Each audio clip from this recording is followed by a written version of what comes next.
Yes, good morning officers. Time for today's current affairs videos. 29th July 2025. Let's have a quick glance at what are the topics we are going to cover today.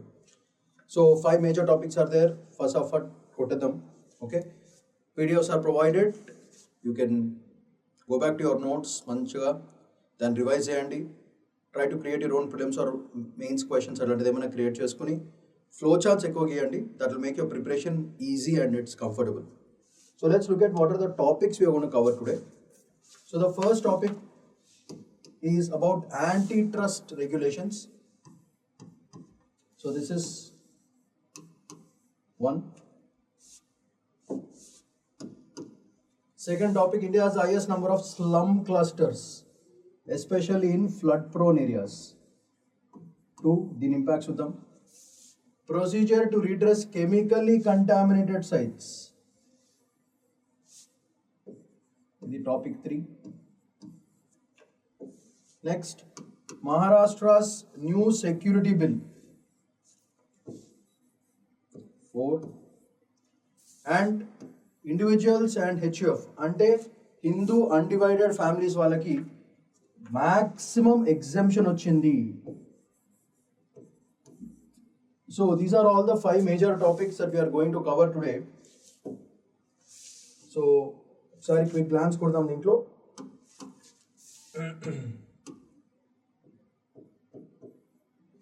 So first topic is about antitrust, second topic is about slum clusters and they are in flood prone regions. Third one, chemically contaminated sites ni ban చేయాలని చెప్పి legal status రావడం జరిగింది. And new security bill బేసికల్గా illegal organisations, anti state, anti country ఆర్గనైజేషన్స్ని ban చేసే right స్టేట్కు ఉందా, కోర్టుకు ఉందా అనేది overall issue. So this is an issue between state versus court. ఇది major idea. And individual and HUF Hindu undivided family వాళ్ళకి మ్యాక్సిమం ఎగ్జంప్షన్ ఫ్రమ్ ట్యాక్స్ దొరకడం జరిగింది. So is it secular or not అనేది overall idea. So these are the 5 major topics I'm going to cover today. So the first topic for today, let's have a quick glance. Why the antitrust regulations are pertinent? Enduku? Why they are very important? Basically, see, antitrust basically this topic talks about the concept of monopolies. అంటే ఒక పెద్ద organisation మొత్తం మార్కెట్ని మొత్తం తినేస్తుంది. చిన్న చిన్న కంపెనీస్కి అసలు మార్కెట్లో చిన్న పీస్ కూడా దొరకనికుండా చేస్తుంది. దానిని మోనోపోలీ అంటారన్నమాట. మోనో అంటే single. So when monopolies come into picture, what happens is smaller Indian businessmen will get hit very badly. So the best example that has been quoted in this article is about Google.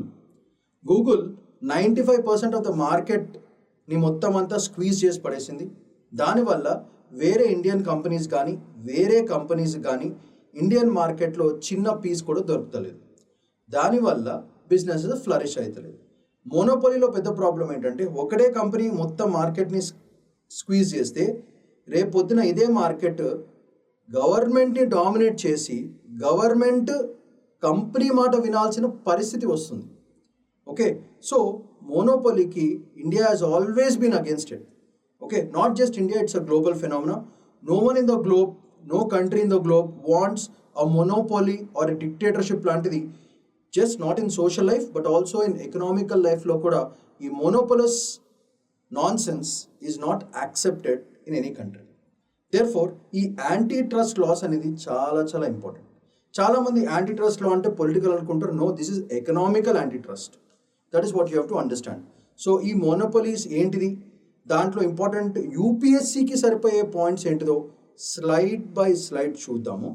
మీరు నేను underline చేసి star పెట్టిన పాయింట్స్ని ఖచ్చితంగా మీరు మీ మెయిన్స్లో mention చేయాలి, లేకపోతే మీకు మార్క్స్ రావు. బట్ నేను యాడ్ చేసిన పాయింట్స్ కాకుండా your own ideas you have to add, because that shows how authentic your answer sheet is. లేకపోతే మీ సెల్ఫ్ ఎక్కడుందో కనపడాలి పేపర్లో. That is very important. Okay, so keeping that in mind, add these important points to your answer apart from your own points. That should be the way to go forward. So let's look at what is all these things. So బేసికల్గా దీంట్లో చూడాల్సింది ఏంటంటే the Sherman act of 1980, అది very important. 1890, ఇది very important. This is the foundation for global anti trust పాలసీస్కి This Sherman Act of 1890 is the foundation for that. Okay, దీని base మీదనే మన కాంపిటీషన్ కమిషన్ ఆఫ్ ఇండియా అనేది create చేయడం జరిగింది ఇండియాలో. అలానే వరల్డ్లో చాలా చాలా కమిషన్స్ ఈ షర్మన్ యాక్ట్ ఆఫ్ 1890 మీద ఫామ్ అవడం జరిగింది. ఇది తెలుసుకుంటే చాలు. So okay, so India's regulatory action stems from DPSP, directive principles నుంచి పుల్ చేసింది ఈ రెగ్యులేటరీ యాక్షన్. మనకి ఇంపార్టెంట్ ఆర్టికల్స్ ఏంటంటే ఆర్టికల్ 38 ఒకటి, ఆర్టికల్ 39 క్లాస్ బి. ఈ రెండు చాలా చాలా ఇంపార్టెంట్ మనకి. సో వాటిని పింక్లో పెడతాను. Article 39 class be where it discusses about distribution of resources. Okay, and article 39C wealth మొత్తం అంతా ఒకటే చోట కనెక్ట్ కాకుండా ఇట్ షుడ్ బి డైవర్సిఫైడ్. ఈ రెండు ఆర్టికల్స్ని, so avoiding wealth concentration under article 39C and article 39B distribution of resources, ఈ రెండింటిని డిపిఎస్పి కింద ఉన్నాయి కాబట్టి దీన్ని సరిగ్గా ఫాలో అయితే ఒక ఈక్విటీ అనేది ఫార్మ్ అవుతుంది అన్నమాట. సో దీనివల్ల ethical based governance will start. అయితే మనకి ప్రిలిమ్స్ పరంగా ఈ ఆర్టికల్లో మోస్ట్ ఇంపార్టెంట్ క్వశ్చన్ ఏంటంటే సిసిఐ అంటే కాంపిటీషన్ కమిషన్ ఆఫ్ ఇండియా అనేది what kind of a body is it అని అడిగే ఛాన్స్ ఉంది. You have to remember CCI it's a commission, therefore it has a quasi judicial status. అంటే సెమై మాట, అంటే దానికి ఉన్న పవర్స్ బేసికల్గా they are not binding. For example commission of India suggestions ఏమైనా ఇచ్చింది, అడ్వైస్ ఏమైనా ఇచ్చింది అనుకోండి, దాన్ని అవతల పార్టీ బైండింగ్గా తీసుకోవాల్సిన అవసరం లేదు. వాటికి నచ్చితే అవి ఫాలో కావచ్చు. ఇట్ ఈస్ నాట్ బైండింగ్, అంటే నువ్వు ఖచ్చితంగా చెయ్యాలి అని కాంపిటీషన్ కమిషన్ ఆఫ్ ఇండియా చెప్పడానికి వీల్లేదు. అందుకే the status of CCI is a quasi judicial status, it is not a judicial status. ఆ క్వాసీ జ్యుడిషియల్ స్టేటస్ ఉంది కాబట్టి ప్రిలిమ్స్కి ఆ క్వశ్చన్ అడిగే ఛాన్స్ ఉంది. సో దీంట్లో ఇంపార్టెంట్ మనకు పనికొచ్చే పాయింట్ ఏంటంటే CCI acts as a quasi judicial authority. So this point will act as ప్రిలిమ్స్కి చాలా చాలా ఇంపార్టెంట్. దీనివల్ల ఓకే, ఇది క్వాసీ జ్యుడిషియల్ అవ్వడం వల్ల అడ్వాంటేజ్ ఏంటి, ఎందుకు? దానివల్ల ఫెయిర్నెస్ పెరుగుతుంది, అంటే ట్రాన్స్పరెంట్గా ఉంటుంది, అండ్ డిజిటల్ మోనోపోలీస్ని రాకుండా కాపాడుకుంటుంది అన్నమాట. దాని పని commission of CCI we should take care that there are no monopolies and ఫేర్గా ఉండాలి, మార్కెట్ ఫేర్నెస్ కూడా ఉండాలి. ఆ పని అంతా ఎవరు చూసుకోవాలి? సిసిఐ చూసుకోవాలి. ఓకే, సో దట్ పెద్ద కంపెనీస్ని కంట్రోల్ అండ్ రెగ్యులేట్ చేయడానికి ఈ సిసిఐ అనేది చాలా చాలా ఇంపార్టెంట్. ఓకే, సో ఇది ఆర్టికల్ 39 అండ్ 38 రెండు కలిపి ఈ బాడీని క్రియేట్ చేయడం జరిగింది అన్నమాట బేసికల్గా. ఓకే, అండ్ మనకి సోషల్ అండ్ ఎకనామిక్ జస్టిస్ రావాలంటే ఆర్టికల్ 38 మీకు ఆల్రెడీ తెలిసిందే, ఇప్పుడే చెప్పాను. Article 38 is very very important. దానివల్ల అడ్వాంటేజ్ ఏంటిది? It will give social and economic justice అనేది వస్తుంది. అండ్ దానివల్ల రిసోర్స్ అనేది ఒకటే వాళ్ళ చేతిలో ఉండడం మంచిది కాదు. It should not be concentrated. Technology అయినా, పవర్ అయినా, రిసోర్స్లు అయినా అందరికీ చెందాలి. That is called equitable justice. ఈక్వల్గా అవసరం లేదు, కానీ ప్రపోర్షనల్గా ఉండాలి. So that gives to equitable growth. ఇది మనకి మెయిన్స్కి చాలా చాలా ఇంపార్టెంట్. ఓకే, ఎగ్జాంపుల్, ఇట్లాంటి ఎగ్జాంపుల్కి బెస్ట్ ఎగ్జాంపుల్ ఏంటిది? గూగుల్ ఎగ్జాంపుల్ ఇవ్వచ్చు. It controls 95%. దానివల్ల game developers, video game developers గట్టిగా దెబ్బ కొడుతున్నాయి, స్మాల్ బిజినెస్ దెబ్బ కొడుతున్నాయి, అండ్ యాప్స్ ఎవరైతే కొత్తగా యాప్స్ అవన్నీ క్రియేట్ చేస్తున్నారో వాళ్ళకి చాలా పెద్ద దెబ్బ పడుతుంది. ఎందుకంటే 95% of the Android users have to use Google. ఎందుకు? గూగుల్ మొనోపాలీస్ లాగా అయిపోయింది. అది ఏది కొట్టినా గూగుల్ ద్వారానే కొడుతున్నారు. వేరే వెబ్సైట్స్ కానీ, వేరే ప్లాట్ఫామ్స్ కానీ, వేరే ఆపరేటింగ్ సిస్టమ్స్ మాట్లాడే ఛాన్సే లేకుండా పోతుంది. సో దానివల్ల గూగుల్స్ మొనోపాలీ. సో గూగుల్ వాళ్ళు మస్తు పైసలు సంపాదించుకుంటారు మన మీద, కానీ మనం బేసిక్ ఇండియన్స్కి వాళ్ళకి ఏమీ ప్రాఫిట్ ఉండదు. So these are all the major points that you have to mention from the first slide. So second స్లైడ్లో ఏముందో ఒకసారి చూద్దాం. ఇంపార్టెంట్, గేమింగ్ చాలా పెద్ద ప్రాబ్లం అవుతుంది. Real money gaming pilot and discriminatory and access policies threaten startup. So ఏమవుతుంది? నువ్వు for example మీరు గేమింగ్ ప్లాట్ఫామ్ని స్టార్ట్ చేయాలనుకుంటున్నారు, కానీ మీరు స్టార్ట్ చేయకముందే గూగుల్ వాళ్ళు వచ్చి మిమ్మల్ని కొనేయడమో, లేదు మనం కొనబడట్లేదు అనుకో, అప్పుడు గవర్నమెంట్ ద్వారా మనకి లేకపోతే డిపార్ట్మెంట్స్ ద్వారా మనకి పెద్ద రిస్ట్రిక్షన్స్ పెట్టేసి లేకపోతే టూ మెనీ రెట్టేపిజం చేసి మొత్తానికి మన గేమింగ్ కంపెనీని పెద్దగా ఎదగనివ్వరు. దానివల్ల ఏమవుతుందంటే స్టార్టప్ కల్చర్ భయంకరంగా దెబ్బతింటుంది. So the whole ecosystem of inventions and discoveries especially of the Gen Z, so కొత్త జనరేషన్ వాళ్ళ ఐడియాస్ కానీ మెకానిజమ్స్ కానీ యూటిలైజేషన్ ఆఫ్ ఏఐ టూల్స్ కానీ అట్లాంటివి ఏమి కొత్తగా క్రియేట్ చేసినా అవి అసలు లైమ్ లైట్లోకి రావు. అంటే మార్కెట్లోంచి బయటకు రావు, అవి మార్కెట్లో ఎక్కడో తొక్కి పడేస్తారన్నమాట. సో ఆ స్టార్టప్ కల్చర్ని భయంకరంగా దెబ్బతింటుంది. దీనివల్ల మన కాన్సెప్ట్ అండ్ మిషన్ ఆఫ్ ఇన్క్లూజివిటీ, అంటే అందరికీ చేరాలి అన్నది ఎగిరిపోతుంది. అండ్ దానివల్ల ఎవరు కూడా బిజినెస్ చేయడానికి ఇష్టపడరు. సో ఆంటర్ప్రెన్యూర్షిప్ కూడా విఫలం అయిపోతుంది. ఇది ఏ ఆర్టికల్ని దెబ్బతీస్తుంది? ఆర్టికల్ 19(1) క్లాజ్ జీని దెబ్బతీస్తుంది. So this is very very important point. ఇది ఒక పెద్ద negative point that you have to write. దానివల్ల ఆంటర్ప్రెన్యూర్షిప్ లేకపోతే ఏమవుతుంది? ట్రేడ్, ఆక్యుపేషన్ రెండు దెబ్బతింటాయి. Okay, very very important point. And ఇది మన constitutional freedom of economic decentralisation జరగదు. దీనివల్ల ఏమవుతుంది? ఫైనల్గా మార్కెట్లో వచ్చే ప్రోడక్ట్స్ అన్నీ కూడా ఒకటే కంపెనీ ప్రోడక్ట్స్ మిగులుతాయి. దానివల్ల కన్జ్యూమర్కి వేరే గతి ఉండదు. వాళ్ళు ఖచ్చితంగా మార్కెట్లో ఏముంటే అవే కొనుక్కోవాల్సి వస్తుంది. అంటే చాయిస్ అనేది ఉండదు. Therefore this will lead to these two things will lead to this thing, which is consumer choice. Biscuit dependence on global platforms increase అవుతుంది. దానివల్ల digital self Reliance of goods దానివల్ల మన ఎకనామిక్ ప్లాన్స్ అన్నీ కూడా break అయిపోతాయి. ఇది మన ఆత్మనిర్భర్ భారత్కి, మేక్ ఇన్ ఇండియా మిషన్కి చాలా పెద్ద దెబ్బ తింటుంది. So you can mention the concepts of Atma Bharat and make in India ప్రోగ్రామ్స్కి పెద్ద లాస్ అవుతుంది. సో ఇట్లాంటివి ఆల్రెడీ జరుగుతాయని చెప్పేసి ఆల్రెడీ ఈయూలో, యుఎస్లో, లాటిన్ అమెరికన్ కంట్రీస్లో ఇట్లాంటి strong anti trust and anti monopoly policies already start చేయడం జరిగింది. So EU, US and Latin American countries ఒక rule based digital economy already ప్రొయాక్టివ్గా వర్క్ చేస్తున్నారు. So India should also work for such kind of rule based digital economies create చేసుకోవాలి. So ఈ మోనోపోలీస్ని challenge చేయడం వల్ల India is creating a fair digital market. దానివల్ల consumer rights and domestic innovations from global tech hegemony తగ్గిపోతుంది. దానివల్ల ఎప్పుడైతే ఈ పెద్ద పెద్ద కంపెనీస్ని మనం రెగ్యులేట్ చేసి కంట్రోల్ చేస్తున్నామో వాళ్ళు వాళ్ళ పరిధిలో, వాళ్ళ లిమిట్స్లో వాళ్ళు ఉంటారు, which is a very good thing. And that gives a lot of big market pie for the remaining businesses, smaller businesses, to take a little pie of the market. దానివల్ల ఏమవుతుంది?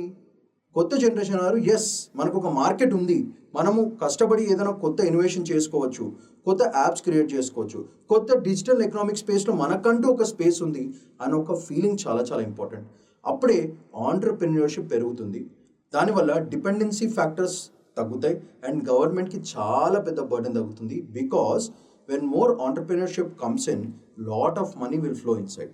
దానివల్ల గవర్నమెంట్ ఆ వచ్చిన డబ్బుల్ని పని చేసేట వాళ్ళకి ఇవ్వచ్చు, ఫ్యూచర్లో ఏమైనా పెద్ద ప్లాన్స్ ఉంటే దానికి ఇన్వెస్ట్ చేయొచ్చు. సో అలా ఈ మోనోపోలీని కంప్లీట్గా తగ్గించడానికి this is a very very very important article. And this topic has a lot of scope for మెయిన్స్కి చాలా చాలా ఇంపార్టెంట్ అయిన టాపిక్. ఎందుకంటే this year you will have a lot of questions from digital economy ఖచ్చితంగా.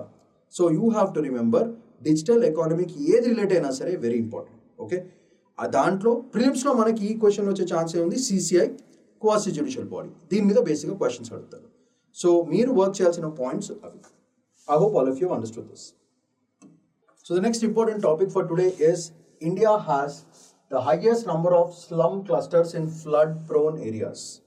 So flood prone అంటే flood వస్తే ఎగిరిపోయే areas మాట, that is called flood prone areas. So ఆ ఫ్లడ్ ప్రోన్ ఏరియాస్లో మ్యాక్సిమం స్లమ్మే ఉంది. అంటే marginalised societies, economically very very poor people అందరూ పాపం స్లమ్లో ఉంటారు. వాళ్ళ ఏరియాసే దెబ్బతింటాయి, అంటే వాళ్ళ ఫ్యామిలీసే నష్టానికి వస్తాయి, వాళ్ళ ఫ్యామిలీలోనే డెత్స్ జరుగుతాయి, అండ్ ఫైనల్గా వాళ్ళ ఫ్యామిలీసే బాగా మార్జినలైజ్ అయిపోయి తొక్కబడపోతాయి. ఇది overall. Finally, what happens is this will happen because these slums are present in flood prone areas. So ఇది అసలు ఎందుకు జరిగింది? బేసికల్గా ఇన్ సింపుల్ వర్డ్ చెప్పాలంటే బ్యాడ్ అర్బన్ ప్లానింగ్. స్లమ్ అనేది బేసికల్గా సిటీ ఉంటుంది, దాని పక్కనే ఒక స్లమ్ ఉంటుంది. బ్యాడ్ అర్బన్ ప్లానింగ్ వల్ల ఇట్లాంటి నాన్సెన్స్ అనేది మన భారతదేశంలో ఇంకా జరుగుతుంది. భారతదేశంలోనే కాదు, చాలా కంట్రీస్లో జరుగుతాయి, కానీ మన కంట్రీలో చాలా ఎక్కువ, because that's the largest slum. అదైపోయింది.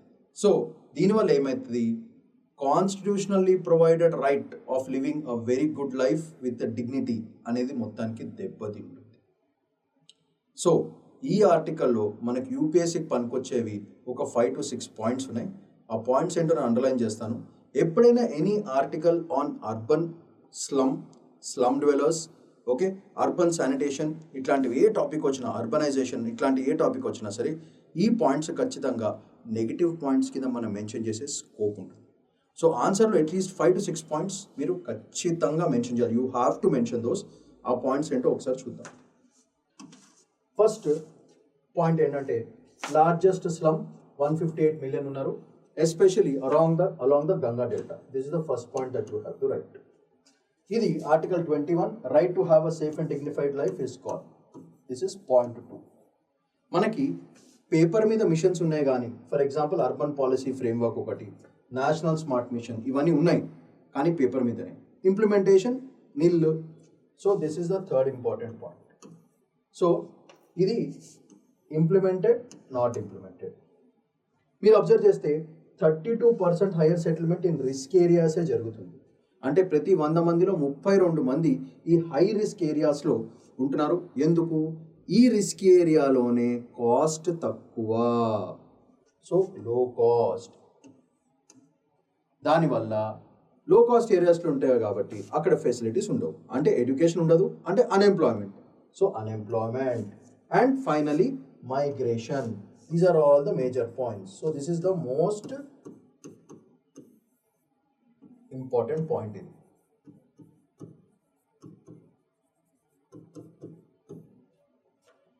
ఈ ఎకనామిక్ మార్జినేషన్ ఏమవుతుందంటే స్లమ్ డ్వెలర్స్ని డిజాస్టర్ ప్రోన్ ల్యాండ్స్కి షిఫ్ట్ చేస్తుంది, which is against the constitutionally provided directive principles of state policy under article 39 and 47. So ఫైనల్గా అబ్జర్వ్ చేస్తే మనము ఈ article 21 is going biscuit, DPSP is going biscuit, రెండు పోతున్నాయి. సో కాన్స్టిట్యూషన్లో మనం రాయాల్సిన పాయింట్స్ ఇది. సో దీంట్లో మనం గుర్తుపెట్టుకోవాల్సిన point 158 million, Ganga delta, urbanisation without adequate planning. ఇది major point. Policy frameworks on paper but not implemented. Risky areas, slum dwellers are pushed into those areas because of low cost. Their facilities are not provided. Therefore, they lead to no jobs, unemployment, poverty trap, and finally, life loss. దీనివల్ల constitutionally provided article 21 gone, డిపిఎస్పిలో provide చేసిన article 39 and 47 are gone. So ఇవి మనం రాయాల్సిన first 2 to 3 points of your answer. ఇది అయిపోయిన తర్వాత next important points ఏంటంటే మనకి ఇన్క్లూజివ్ అర్బన్ ప్లానింగ్ అనేది లేదు. దానివల్ల రైట్ టు షెల్టర్ అనేది పెద్ద పాయింట్. ఇది మనం డెఫినెట్గా రాయాలి.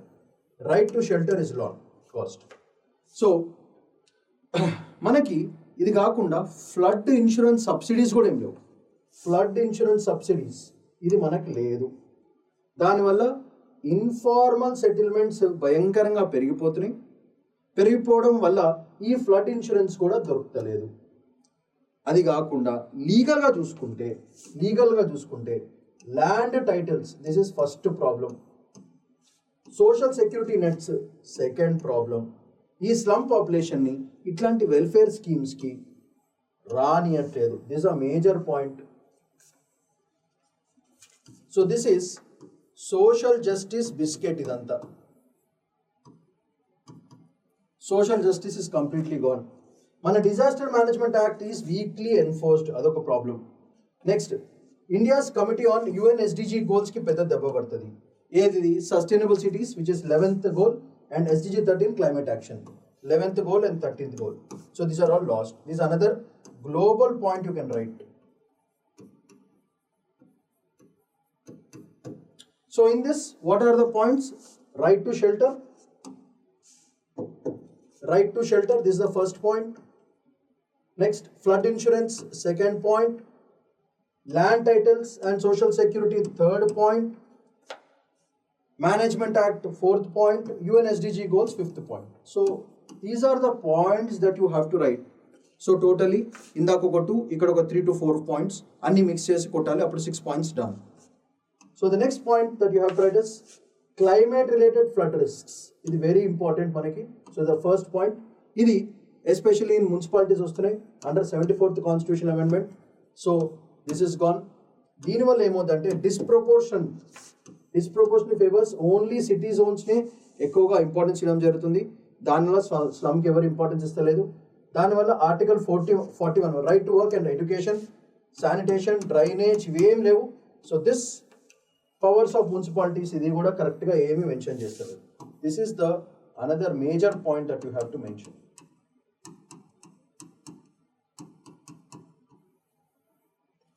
So study stresses ఏమవుతుంది, కమ్యూనిటీ బేస్డ్ సొల్యూషన్స్ తీసుకురావాలి.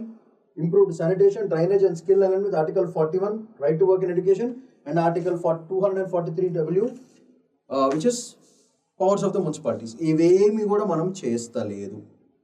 ఇవి generalise solutions but not working. And finally formal inclusion తీసుకురావాలి ఆఫ్ స్లమ్ క్లస్టర్స్. ఇవన్నీ general solutions. So what you have to understand is these 2 points. Urban master plans తీసుకురావడం, formal inclusion of slum dwellers తీసుకురావడం, centre stage and urban local bodies మధ్యన ఒక మంచి constitution relation తీసుకురావడం, constitutional మ్యాండేట్స్ని follow కావడం, disaster proof housing తీసుకురావడం, especially under Awas Yojana. ఇట్లాంటివన్నీ మనకి జస్ట్ జనరల్ సొల్యూషన్స్ మాత్రమే, but not specific solutions. So ఈ జనరల్ సొల్యూషన్స్ చాలా సార్లు చాలా వాటిలో ప్రొవైడ్ చేయడం జరిగింది.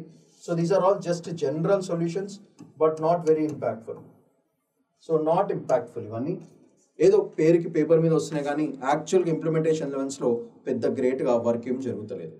సో ఇంతమంది slum dwellers and especial under flood prone ఏరియాస్లో ఉండడమే it's a non sense due to lack of good urban planning.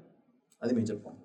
So మన అర్బన్ దాంట్లో ఇది కూడా is a very important article that you have to remember. అన్నీ ఒక table ఫామ్లో పెట్టాను. So very very useful for your prelims. So article 21, 14, 39, 47 disaster management, 74th BMC, SDG 11, 13 smart service and Amrut mission and PMAY. Ivi manamu as UPSC students you must know everything about it.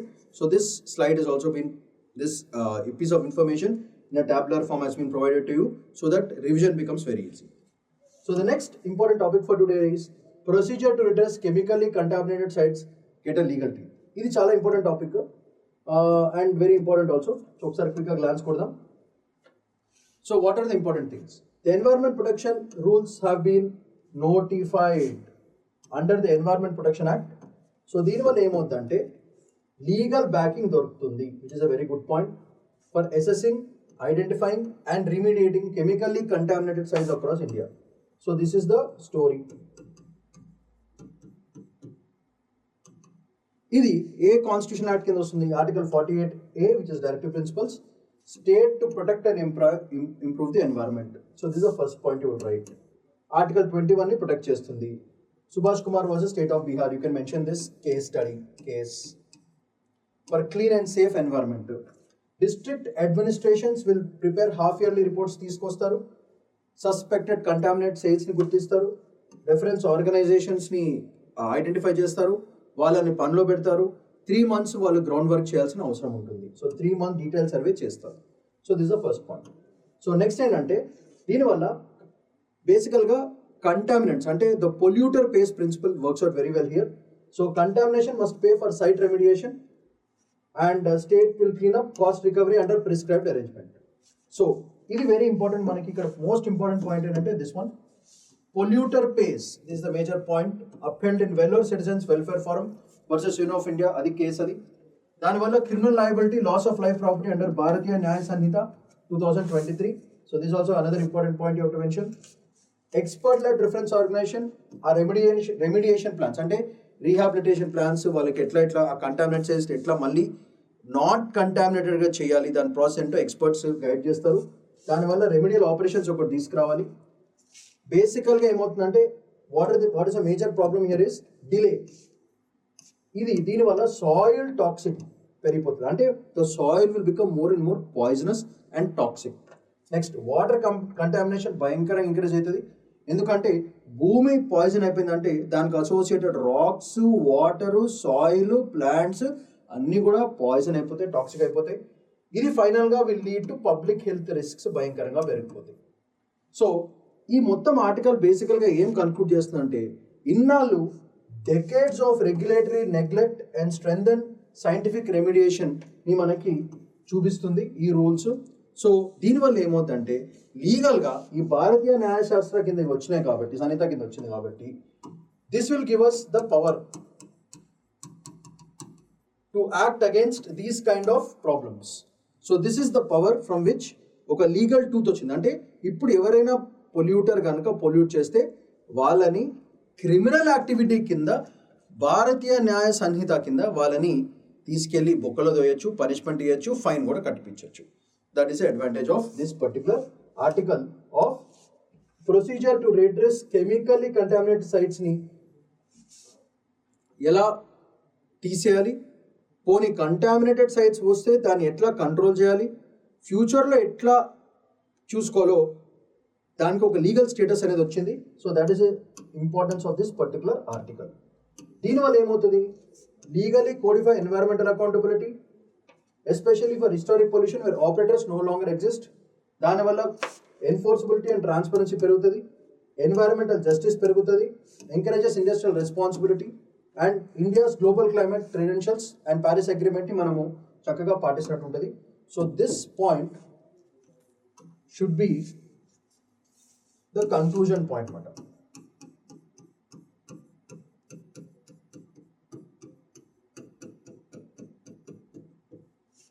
The conclusion point that you have to mention will be this.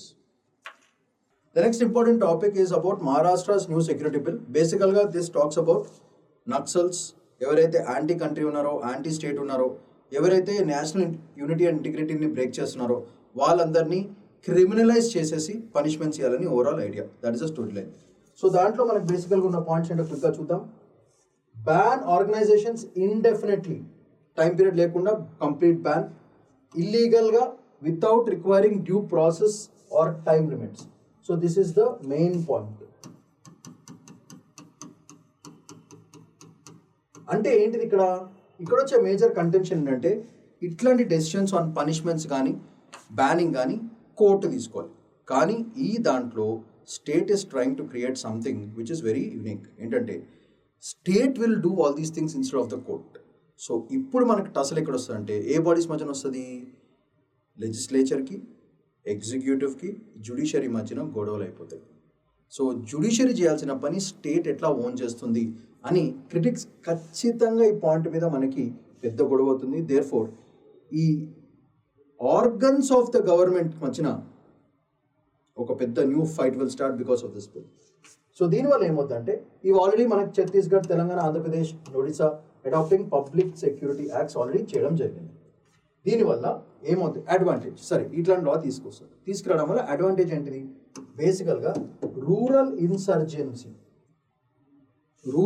Insurgency నుంచి urban ideological hubs ఏవైతే అవుతున్నాయో, wear మీరు రీసెంట్గా Nani hit 3 film చూసారు, దాంట్లో సిటీకే అని ఒక body గురించి విన్నారు. సో ఇవన్నీ ఏంటంటే అర్బన్ ఐడియాలజీస్. ఇవన్నీ ఏదో ఒక పిచ్చి పనులన్నీ చేయడము, okay, separate urban hubs form కావడము, దాంట్లో కొన్ని anti social elements, anti country elements, కొన్ని సైకాటిక్ బిహేవియర్స్, ఇట్లాంటివి కొత్తగా with the presence of lot of social media and dark web, what's kind of things are going happening. So ఇట్లాంటిది ఒకటి జరుగుతుంది కాబట్టి దట్ ఈస్ హిట్ 3లో చేసింది. It's a very small thing. అట్లాంటి ఆర్గనైజేషన్స్ చాలా ఉన్నాయి, ఓకే. ఇవందరూ బయటకి మామూలుగా ఉంటాయి కానీ లోపల చాలా దరిద్రపు దందాలు జరుగుతుంటాయి. సో ఇట్లాంటి నాస్టీ థింగ్స్ని ప్రొటెక్ట్ చేయడానికి దిస్ లా బికమ్స్, ఎందుకంటే ఇవన్నీ జ్యుడిషియరీకి వెళ్ళిన తర్వాత దానికి ప్రాపర్ ఎవిడెన్స్ రావాలి. ప్రాపర్ ఎవిడెన్స్ లేకపోతే ప్రాబ్లం ఏమవుతుందంటే judiciary also will take a lot of time because it has to follow the due process. కానీ అంతలోకి నష్టం జరిగిపోతుంది. సో ఇట్లాంటివి జరగకుండా స్టేట్ ఐడెంటిఫై చేయంగానే వాళ్ళని పట్టేసుకుంటున్నారు. So then the due process will start. That is very important. So ఇవి మనకు మహారాష్ట్రలో భయంకరంగా ఆల్మోస్ట్ 60 such ఆర్గనైజేషన్స్ ఉన్నాయి which are creating a lot of nonsense. So ఇది ఆర్టికల్ 21కి అగేన్స్ట్కి వెళ్తుంది. జ్యూరిస్డిక్షన్ ఆఫ్ కోర్ట్స్ దెబ్బతింటాయి. State to act without standard judicial checks లేకుండా ఒక పెద్ద ఇదవుతుంది. అది ప్రాబ్లం. దీనివల్ల ఏమవుతుందంటే బేసికల్గా మోస్ట్ ఇంపార్టెంట్ పాయింట్ ఏంటంటే ఫ్రీడమ్. సో రేపొద్దున ఎవరినైనా పట్టుకోవచ్చు. అంటే ఫర్ ఎగ్జాంపుల్ నేను ఒక క్రిటిక్ పాయింట్ గవర్నమెంట్ వేయంగానే గవర్నమెంట్ నన్ను ఒక యాంటీ సోషల్ ఎలిమెంట్ లాగా చూసే ఛాన్స్ ఉంది. దానివల్ల నా freedom to live, freedom of speech, freedom of expression అన్నీ కూడా ఫస్సాక్ అయ్యే ఛాన్స్ చాలా ఉంది.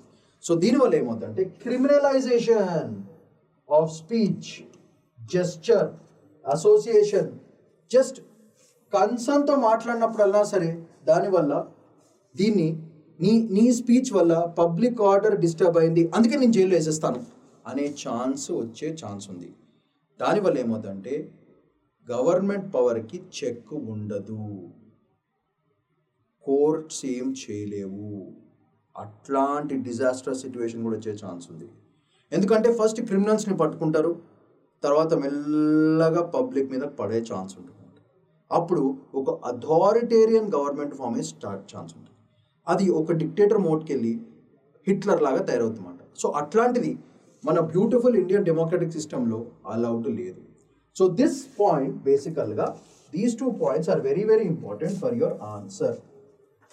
Okay, so this will lead to the concept of state versus judiciary. So this will be a very very interesting topic about powers. So దీని మీద మనకు ఒక mains question వచ్చే ఛాన్స్ ఉంటుంది మనకి. సో అందుకే this part is very important. This new security bill will give rise to some kind of problems in future. That point has to be analysed. Okay, so ఇది major point. దీనివల్ల article 19 gone, equality before gone, legal safeguards gone, arbitrary actions భయంకరంగా increase అయ్యి suppression భయంకరంగా increase అవుతుంది. దీనివల్ల criminalise farmers protests, example 1, student movements, example 2, under public ఆర్డర్ని disturb చేస్తున్నామని చెప్పి ఇట్లాంటివి కూడా జరిగే ఛాన్స్ ఉంది. So this is the best example you can give.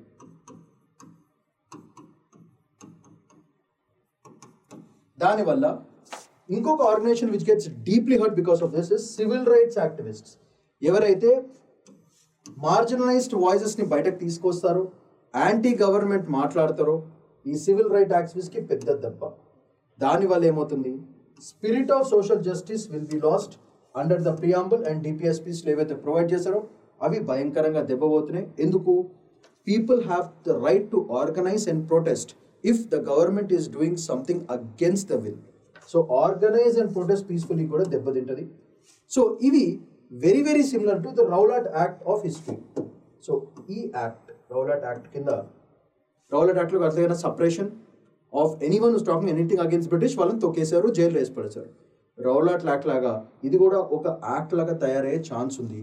But I don't think the government will bring such a crude form of law, but basically to check anti-state and anti-country movements ke government తీసుకొస్తుంది. But the government people and the administration and the department should make sure that they are not misusing their powers. వాళ్ళ పవర్స్ని misuse చేసుకోకుండా ఉండి ఇది with in the framework of law work చేస్తే I don't think it's a problem. But we should make sure that the fundamental rights which are provided to every citizen of the country must be protected.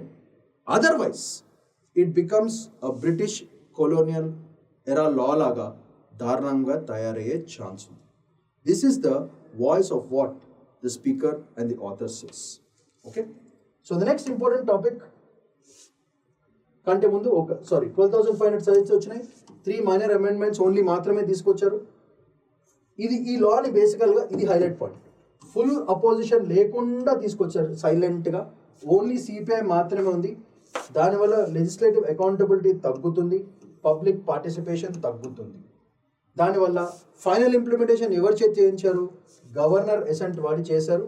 దానివల్ల civil society వాళ్ళు irritate అయ్యారు.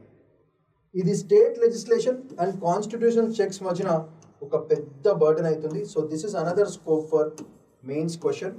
ఎందుకంటే it destroys article 32 and 226 violating the fundamental rights. దీనివల్ల centralised control భయంకరంగా పెరుగుతుంది. దానివల్ల state level versions of UAPA భయంకరంగా దెబ్బతింటాయి. So these are all the other points that you have to mention from this very very important article of what are the implications of security bills, state legislature bills. ఇట్లాంటి bills వల్ల కొన్నిసార్లు constitutionally fundamental rights provide చేసినవి directive principles of state పాలసీలో ఉన్నవన్నీ కూడా దెబ్బతినే chance చాలా ఉందని ఈ ఆర్టికల్ బేసిక్గా చెప్పేది. సో ఈ పాయింట్స్ మనం గ్రాఫ్ చేసి ఎక్కడ వాడుకోవాలి అప్పుడు వాడుకోవాలి. That is a major idea. So next article for today is individuals and HUF tax payers benefited from most exemptions. మీకు ట్యాక్స్ ఎగ్జామ్షన్ అంటే తెలుసు, అంటే ట్యాక్స్ కట్టాల్సిన అవసరం లేదు. ఈ ప్రాసెస్లో ఈ ఇయర్లో ఇండివిజువల్స్ బాగా బెనిఫిట్ అయ్యారు, హిందూ అన్డివైడెడ్ ఫ్యామిలీస్ కూడా భయంకరంగా బెనిఫిట్ అయ్యారు. సో ఈ ఆర్టికల్ రాయడం జరిగింది బై శరద్ రాఘవన్. సో ఆయన ప్రకారంగా ఓవరాల్గా చిన్న 2 టేబుల్స్లో మొత్తం డేటా అంతా పెట్టేసిన, సో దట్ ఎక్కువ అనాలిసిస్ లేదు. దాంట్లో ఒక 4-5 పాయింట్స్ ఉన్నాయి. Just let's have a quick glance. So దీంట్లో మనం గుర్తుపెట్టుకోవాల్సిన పాయింట్స్ ఏంటో ఒకసారి చూద్దాం. Tax distribution shift, this is the first point. Increasingly favors individuals and HUFs, Hindu undivided families, corporates ni minchi. So more than corporates, individuals and Hindu undivided families got a better tax exemption. So దీని వల్ల welfare driven tax అని గుర్తించవచ్చు. దానివల్ల equity concerns వచ్చే chance ఉంది. So this is the major point. Next, revenue forgone, ఇది rise అయింది. 8.37 lakh crore foregone in 2023 from 3.3 lakh crore. ఇది వల్ల ఒకటి. సో 3.3 నుంచి 8.37 lakh crore వరకు వెళ్ళింది. దానివల్ల ఫిజికల్ స్పేస్ భయంకరంగా దెబ్బతింది. వెల్ఫేర్ అండ్ క్యాపిటల్ స్పెండింగ్ మీద స్ట్రెయిన్ పడింది. సో అది మేజర్ పాయింట్. నెక్స్ట్, కార్పొరేట్ షేర్లో డిక్లైన్ భయంకరంగా జరిగింది. Drop from 28% to 26%. సో ఇది ఒకటి. దానివల్ల simplification of corporate tax system incentivises broader tax pay. So this a very good point. Okay, next, individual and HUF dominance, share and exemptions grew from 46% to 60%. Middle class వాళ్ళకి super వచ్చింది for tax payers, but tax స్ట్రక్చర్ని weaken చేసింది. HUF అంటే Hindu undivided family. Next, customs duty exemptions, share of customs duty drop from 23.5 to 10%. ఇది చాలా పెద్ద దక్క. This a right point. Duty తగ్గింది అంటే ఏంటి మీనింగ్? ఇండియాకి డబ్బులు తగ్గిపోతాయి. దానివల్ల supports import substitution and make in India mission. So ఇది మనకి that is what you have to understand. దీనివల్ల అడ్వాంటేజ్ ఏమవుతుంది? Import substitution as well as make in India ప్రోగ్రామ్కి హైలైట్ అవుతుంది. ఎందుకు? కస్టమ్స్ డ్యూటీ తగ్గడం వల్ల అడ్వాంటేజ్ ఏంటిది?